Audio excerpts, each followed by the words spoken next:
Hello guys welcome back to books with Rocky. இன்னைக்கு நீங்க பார்க்க போற வீடியோ அக்டோபர் மந்த்ல நான் என்னென்ன படிச்சேன் அப்படிங்கிறது தான்.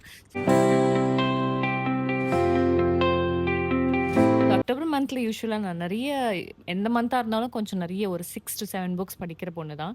பட் இந்த மந்த் வந்து தீபாவளி வந்ததுனால, நெறைய ஃபெஸ்டிவ் வந்ததுனால என்னால ஒழுங்கா படிக்க முடியல. ஸோ வித்தவுட் ஃபர்தர் டியூ நம்ப என்ன படிச்சிருக்கோம் அப்படிங்கிறத பார்த்துடலாம். த ஃபர்ஸ்ட் புக் நான் படிச்சது வந்து House of Hollow by Krystal Sutherland. இந்த புக்ல என்னன்னா, ஒரு லண்டன் ஸ்ட்ரீட்ல 3 குழந்தைங்க வந்து காணாம போயிடுறாங்க. அவங்க சிஸ்டர்ஸ் அவங்க. ஸோ 3 சிஸ்டரும் வந்து 1 மாசம் கழிச்சு அதே ஸ்ட்ரீட்ல நேக்கடா கண்டுபிடிக்கப்படுறாங்க. ஆ அப்போ என்ன ஆகுது, அவங்க அவங்க கண்டுபிடிச்ச பிறகு அவங்களுக்கு வந்து ஒரு டிஃப்ரெண்ட்டான ஆட்டிட்யூடா இருக்கு. டிஃப்ரெண்ட்டான கேரக்டரா இருக்கு. டிஃப்ரெண்ட்டான உருவமே மாறிடுது. ஸோ அட்டயர் மாறி இருக்கு. ஸோ எப்படின்னா, இப்ப அவங்க போம்போது ஒரு அ ப்ள அ முடி வந்து பிளாக்கா இருந்திருக்கு. ஆனா, அவங்க திரும்பி கிடைக்கும்போது அவங்க முடி பிளாண்டா இருந்திருக்கு. ஸோ அந்த மாதிரி நெறைய வித்தியாசங்கள் இருக்கு. ஸோ அதுலேருந்து தான் ஸ்டோரி ஆரம்பிக்குது. இவங்க எங்க போனாங்க, என்ன பண்ணாங்கன்றது எல்லாமே அவங்களுக்கு மறந்து போயிடுது. ஸோ அவங்க காணாம போன அன்னைலேருந்து அவங்களுக்கு ஞாபகமே இருக்கறதில்ல. ஸோ இந்த புக் வந்து அந்த 3 சிஸ்டர பேஸ் பண்ணி தான். இதுக்கப்புறம் வந்து இந்த புக்ல நெறைய கோரீஸ், நெறைய ஒரு புதுமையான ஒரு வேர்ல்ட். அந்த வேர்ல்ட்ல வந்து நெறைய கோரமான விஷயங்கள்லாம் நெறைய இருக்கு. ஹாரரான விஷயங்கள்லாம் நெறைய இருக்கு. So House of Hollow a recommended to people who love horror. So this book I give 4.5 stars. The next book நான் என்ன படிச்சேன்னா, Death of Mrs Westaway by Ruth Ware. Ruth வேர்ன்றது ரொம்ப பியூட்டிஃபுல்லான ஒரு ஆத்தர். நல்லா எழுதுவாங்க. பட் நான் வந்து இந்த புக்க டிஎன்எஃப் பண்ணிட்டேன். இதில என்ன அப்டின்னா, வி ஃபாலோ ஹேரியட் வெஸ்டர்வே. அவங்களுக்கு வந்து ஒரு லெட்டர் வருது. அவங்க பாட்டி வந்து ஒரு வீட வந்து அவங்களுக்கு வில் எழுதி வச்சிருக்காங்க அப்படின்னு சொல்லிட்டு, அத தேடி அவங்க போறாங்க. போயிட்டு அந்த வீட்ல தங்கும்பொழுது நடக்கிற அமானுஷ்யமான விஷயங்கள் தான், ஹாரரான விஷயங்கள் தான் இந்த புக்கு. பட் இத நான் ஃபுல்லா படிக்கல. But everything was perfect. Writing style நல்லா இருந்தது. பேஸ் மட்டும் கொஞ்சம் ஸ்லோவா இருந்தது for 100 pages. I think so 175 page நான் படிச்சுட்டேன்னு நெனைக்கிறேன். பட் இருந்தாலும் எனக்கு வந்து 125 பேஜ் சாரி. இருந்தாலும் எனக்கு கன்டின்யூ பண்ண தோணல. Because of my mood swings or I don't know ஏன்னு தெரியல. பட் நான் அத டிஎன்எஃப் பண்ணிட்டேன். But definitely I soft DNF'd this, but definitely I will pick this up soon. The next book I've read is called The Housemate. ஹவுஸ்மேட்ன்ற book படிச்சேன். அது வந்து இஎன் ராப் ரைட்ஸ் எழுதினது. நான் இத பின் பண்றேன் இங்க. ஆக்சுவலி அந்த புக் என்னன்னா, இப்போ நான் பிக் பாஸ் சீசன் 9 பார்த்துட்டு இருக்கும்போது அந்த புக் படிச்சு ரொம்ப சுவாரஸ்யமா இருந்தது. அப்படியே வந்து ஒரு அ ரி அ ரியல் வேர்ல்டுக்குள்ள போன மாதிரி இருந்துச்சு.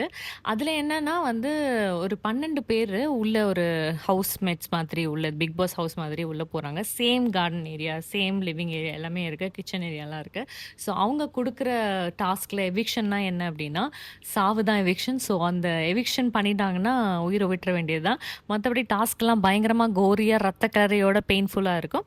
ஸோ அந்த புக்க வந்து எந்த ஒரு எதிர்பார்ப்பும் இல்லாம தயவுசெய்து படிங்க. தயவு செய்து படிங்க. இஃப் யூ லைக் கோரி contents, if you like thrilling content, அதுக்கு முன்னாடி நீங்க படிக்கிறதுக்கு முன்னாடி கிராஃபிக் கன்டென்ட்ஸ் இருக்கும், ட்ரிகர் வார்னிங்ஸ் இருக்கும். அதெல்லாம் படிச்சுட்டு அதுக்கப்புறம் வந்து நீங்க அந்த புக்க படிக்கலாம்னு ரெக்கமெண்ட் பண்றேன். Highly recommend. நான் அக்டோபர் மந்த்ல படிச்ச உருப்படியான, சூப்பரான, பெட்டரான புக்னா அதுதான்.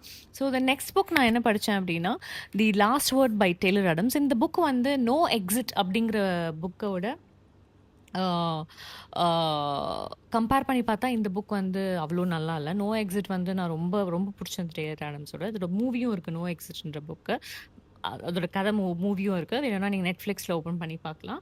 ஸோ தி லாஸ்ட் வேர்ட் என்ன அப்டின்னா, ஒரு பொண்ணு வந்து ஒரு புக்க படிக்கிறா. ஒரு பீச் ஹவுஸ்ல. அந்த பீச் ஹவுஸ் அவ வந்து ஹவுஸ் சிட்டிங் பண்ணிட்டுருக்காங்க. ஸோ எம்மா தான் நம்ம ஃபாலோ பண்றோம். அந்த எம்மா வந்து புக்க படிச்சுட்டு 1 ஸ்டார் ரிவ்யூ போட்டுர்றாங்க. இந்த ரிவ்யூல வந்து கண்டமேனிக்கு நல்லா இல்ல அப்படின்னு எழுதி போட்டுர்றாங்க. ஸோ அது பார்த்த ஆத்தர் வந்து அதுக்கு ரிப்ளை பண்றாரு. "நீ வந்து தயவுசெய்து எடுத்துரு. நான் ஃபினான்ஷியலா ப்ராப்ளம் வரும். இப்பதான் நீ ஃபர்ஸ்ட்டு படிச்சிருக்க. ஃபர்ஸ்ட்டு கமெண்ட்டே இப்படி இருந்ததுன்னா, எனக்கு எப்படி சேல் ஆகும்? நான் 6 மாசம் கஷ்டப்பட்டு எழுதினேன்" அப்படின்னு சொல்றாங்க. ஸோ இந்த மாதிரி எழுதவும் அவங்க வந்து முடியாது, நான் எடுக்க மாட்டேன்னு சொல்றாங்க. ஸோ அதுக்கு 2த்துக்கும் சண்டை வர்ற அந்த பேச்சிலேயே, கமெண்ட்லேயே சண்டை வந்து, மெயில்லயும் சண்டை வந்து, அவர் வந்து கடைசியா இனிமேல் நான் கேட்க மாட்டேன் அப்படின்னு சொல்லிட்டு, அவரு இவங்கள தேடி வர்றது தான் வந்து கதை. பயங்கர த்ரில்லிங்கா போது. பிளாட் ட்விஸ்ட் வந்து ரொம்ப நல்லாயிருக்கு. இதில ஒரு ரொம்ப அற்புதமான விஷயங்கள்லாம் நெறைய நடுவுல நடக்கும். பட் இதில நெறைய கிரே ஸ்பேஸ் இருந்ததுனால நான் வந்து 4.5 குடுக்க முடியல. 4.3 தான் குடுப்பேன். கொஞ்சம் நெறைய கிரே ஸ்பேஸ் இருந்தது இந்த புக்ல. ஸோ தி லாஸ்ட் வேர்ட் தான் நான் கடைசியா படிச்ச புக்கு. அதுக்கு அப்புறம் என்னால படிக்க முடியல. அக்டோபர் மந்தே முடிஞ்சு போச்சு. நவம்பர் மந்த் ஸ்டார்ட் பண்ணிட்டுருக்கேன். இப்போ நான் படிக்கிற புக் வந்து அ தி இன்ட்ரூடர் பை ஃப்ரெடா மெக்ஃபெர்டன். அ அது வந்து 31 அன்னைக்கு ஆரம்பிச்சேன். 1, 2 இன்னைக்கு நான் 3 அன்னைக்கு நான் அத ரெக்கார்ட் பண்ணிட்டுருக்கேன். ஸோ அந்த புக் நான் படிச்சுட்டு இந்த மந்தோட ரிவ்யூவும் அந்த புக்க பத்தி தனியா எனக்கு ரொம்ப புடிச்சிருக்கு அந்த புக். ரொம்ப ஃபாஸ்ட் பேஸா போயிட்டுருக்கு. ஐ திங்க் ஸோ ஐ மீன் 175 பேஜோ, 180 பேஜ்ல இருக்கேன்னு நெனைக்கிறேன். ரொம்ப நல்லா போயிட்டுருக்கு. ஸோ இந்த வீடியோ உங்களுக்கு ரொம்ப பிடிச்சிருக்கும்னு நெனைக்கிறேன். மறக்காம சப்ஸ்கிரைப் பண்ணுங்க. புக்ஸ பத்தியான எல்லா விஷயமும் இந்த சேனல்ல நீங்க பார்க்கலாம். ஸோ தேங்க்ஸ் ஃபார் வாட்சிங். பாய்.